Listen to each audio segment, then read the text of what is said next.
everyone, and welcome to the text companion lecture for chapters 4, 7, and 8 of your textbook. So we start off with chapter 4, which covers information literacy in the digital age. So before diving into this chapter, I want you to imagine that you have been tasked with the job of planning a party.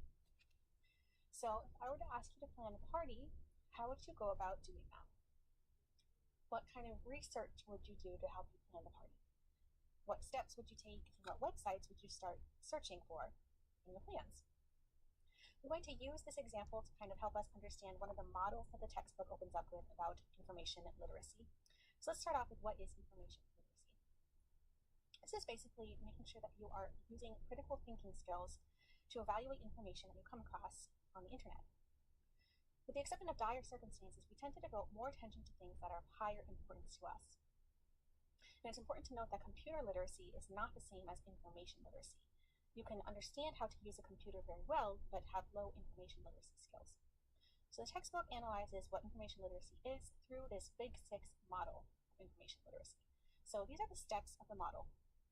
And the idea here is that if you take these steps, then you are critically evaluating the information that you're getting. So along the lines of our example planning a party, step one is defining your task, know what you're looking for. So if I asked you to plan a party, the first thing you might want to do is start researching vendors. So that's step one, you understand venues. That's step one, you understand that you need to find a venue to host your event. Step two is identifying all of the sources. So especially in the world of the internet, there are tons and tons of sources. We have a treasure trove of information available to us. So if you need to pick which ones will work best and which ones have the best source credibility. So if you are doing research for an event venue, you are more likely going to trust a list from TripAdvisor about local venues in the area than you would a sketchy Craigslist ad. Step three of this model is to locate information in those sources. This is something that you might automatically do, but if you were scrolling through your TripAdvisor list, then you would sort out the venues that are going to be relevant to your party, to your event. And then also you would maybe, like I said, perhaps even automatically scan over any advertisements or things like banner ads, things that are not going to be relevant to the task that you have defined in step one. Step four, this one seems pretty simple, but it is part of this process is to physically engage in the information. In this case, it might just be clicking and opening in a new tab the venues that look viable for your event. Step five is to extract what is relevant. This is a big part of information literacy, because basically you are sorting through the tons of data available to you to make sure that you are getting what is most relevant to your purpose. In this case, it might be looking through all of those event venues that you've picked out and extracting the estimated prices, the guest capacity, and basic information about each of the venues. And then step six is synthesis, in which you organize and present the information. This could be something like writing notes or a comparative chart, or even putting together a PowerPoint to help you organize and choose your vendor from the list of vendors that you've now created after you've done this research. So now the textbook moves on to information literacy in a job or workforce context. So the subheading of this part of the textbook is Centrality of Information Literacy in the Workforce. And the text describes 7 phases of information literacy in the workforce. So I'm going to let you read the in-depth aspects of each of these 7 phases, but basically information literacy in the workforce helps you to stay informed and communicate with those that you work with. It helps you to know how to obtain information from appropriate sources. So for example, having high information literacy might mean that you know when to look in a certain database for an answer to a question, or when you need to simply just ask another coworker an answer to a question. 3 is understand that you are aiming towards a solution or deliverable. 4 is understand how information is controlled and who is the gatekeeper to release it. This might become more relevant if you work in an environment that has highly confidential information. Step 5, information literacy, or phase number 5, I should say. Information literacy can include personal knowledge repositories. So a good example of this is if you've ever worked at Starbucks. When you are starting out, you get the green apron. When you become a coffee master, you get the fancy black apron. Those with the black apron have tons of personal knowledge repositories about all of the drinks that they can make at Starbucks. And that relates back to, again, number 2, is knowing how to obtain information from appropriate sources, and sometimes those sources are those with high personal knowledge repositories. Phase 6 is knowing when to merge new information with existing expertise. And 7 is knowing how to use information ethically and legally. There are some other considerations when it comes to digital literacy. One of which is digital divides and knowledge gaps. So digital divides has to do with the digital literacy gaps that we might see across society. And these gaps result from economic divides, that is, people cannot afford technology in some circumstances. Usability divides, which is when you can afford the technology, but it might be opaque to you. You have difficulty understanding or using it. And an empowerment divide, with even if you know how to use it and can afford it, you have low empowerment to participate. I've grouped these two subheadings of the text together because they are both related to jury theorem, the power of numbers, in the lesson of the Wikipedia. So jury theorem says basically that we should not assume that groups of people together will arrive at a better decision because there are more minds involved.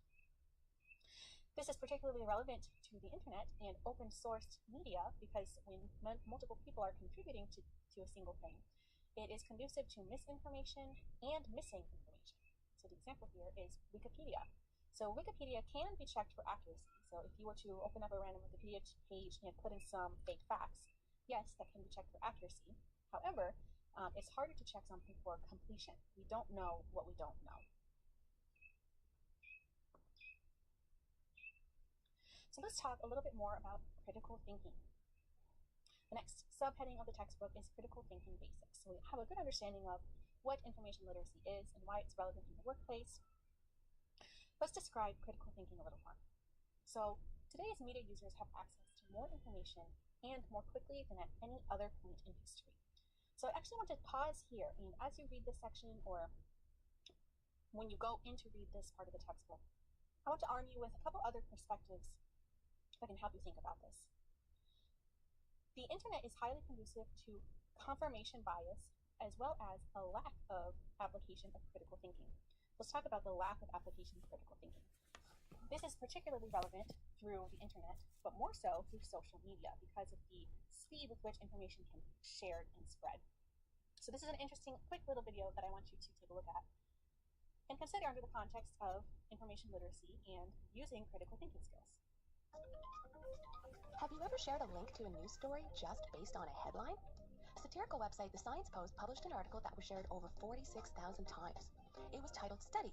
70% of Facebook users only read the headline of science stories before commenting. You claim most of us see a headline we like, click share, and make a comment without even reading it. The fun part? The article was made up of meaningless filler text called lorem ipsum. Lorem ipsum is derived from Latin and looks like readable English. Used in the printing and typesetting industry, it's like a placeholder that allows designers to create a layout before they have actual content. So is there any research that we really share links without clicking? A new study by computer scientists at Columbia University and French National Institute says that 6 in 10 of you, and you know who you are, will share a link without reading it. After collating 2 data sets amounting to 2.8 million shares, they ended up with a map that showed how viral news is widely shared across Twitter. Turns out, research shows that 59% of links shared on social media have never actually been clicked by people sharing the links. Interesting, right? So my question for you is, do you think that more people would share links without reading those links if they had higher information literacy and critical thinking skills? So I also mentioned that the internet, unfortunately, is highly conducive to confirmation bias. This is particularly true given the mechanisms of search engines. So confirmation bias is an implicit bias that we can have, and this video explains it quite nicely. So I want you to consider, again, confirmation bias given the context of information literacy and critical thinking in a digital context. Hello everyone. Have you ever met someone that was so aggravating, so stubborn, and so out of touch with reality that they refused to look at objective factual information that disproved their point of view? Has that person ever been you? In today's video, we will be talking about a popular cognitive bias called confirmation bias that explains why it seems like sometimes we are living in a different reality from those around us. So what is confirmation bias? Confirmation bias is when people only look for and see information that confirms their own beliefs. For example, let's say that I strongly believe that eating a bag of chocolate every day is good for me. I will look for every piece of information that proves my belief that eating a bag of chocolate every day is good for me, while ignoring all of the information that disproves my idea. This can get especially tense with someone who does not believe that eating a bag of chocolate every day is good for me. You can probably see where this is going, and you've probably been in this situation where you're not arguing about a bag of chocolate, but something a lot more heated. So why does this happen? Ways to interpret information. Our brain looks at reality in a certain way and filters all information through that worldview. It is much easier to keep our current worldview than to keep changing it when new facts come along. So our brains have a bias towards maintaining what we already know and not shaking things up too much, as that makes it slower and more difficult to process information. The problem with this, obviously, is many times we ignore information that doesn't confirm what we already know in order to maintain our current worldview. Topics and beliefs that have a lot of emotion behind them can make people more prone to confirmation bias, especially if they identify with them. So where can you find this in real life? Well, everywhere you look really. But what I find really interesting about this concept is that it can be so blatant. For example, two people can look at the exact same piece of information and interpret it in different ways. It's not just the concept that we ignore information that doesn't prove our beliefs. It's also the concept that we interpret information in a way that will prove our beliefs. As a more optimistic side note, confirmation bias also helps us with enjoying music, because we have a preconceived notion of how the beats and melodies will go, and then get rewarded when we can successfully predict them. We are humans, and as humans we will always have imperfect information. This is why we are also irrational and biased creatures. The best we can do is be aware of the biases that we are victims to so that we can try to avoid them. Thanks for watching, and I'll see you next time. So just some interesting contexts for you to keep in perspective as you read about critical thinking.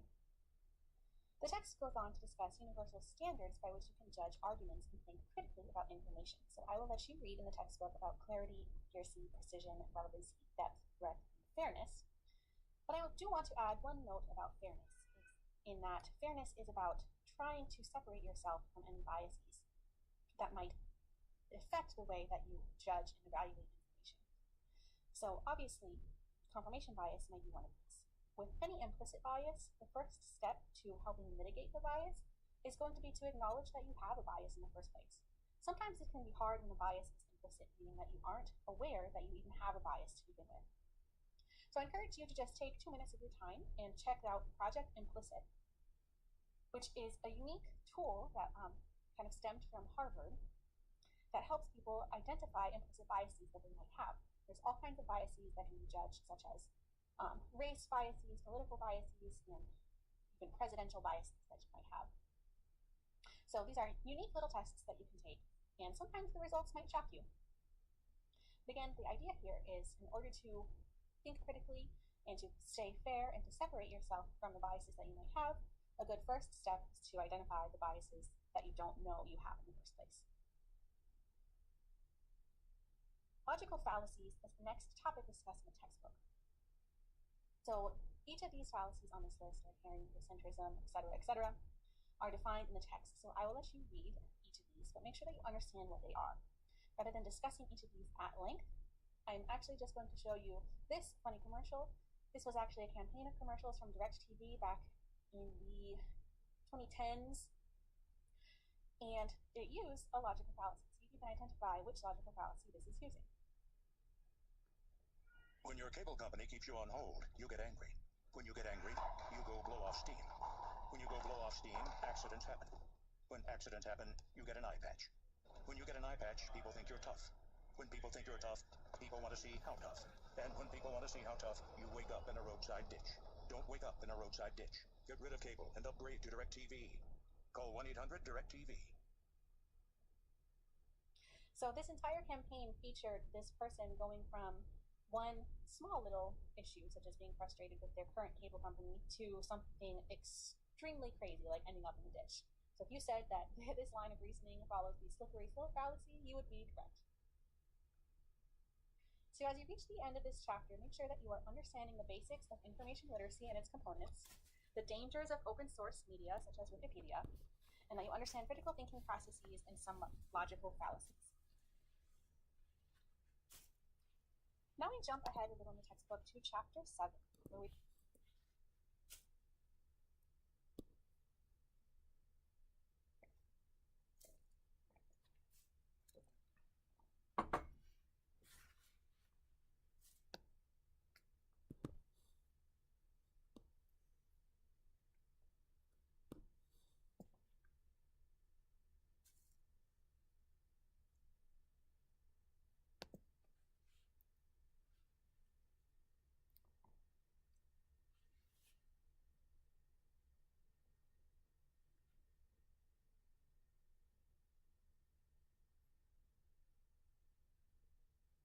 Hello, everyone.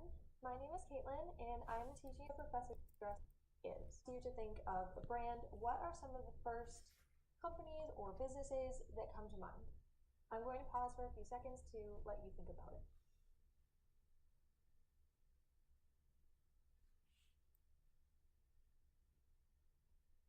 Okay, what are some of the brands you came up with? For me, I think of a brand like Nike.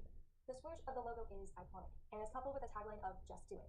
We see this brand all over the place, whether it's in our day-to-day, going to class, and seeing people wearing it on their sweatshirts or even sweatpants, or featured on the most skilled athletes in the world.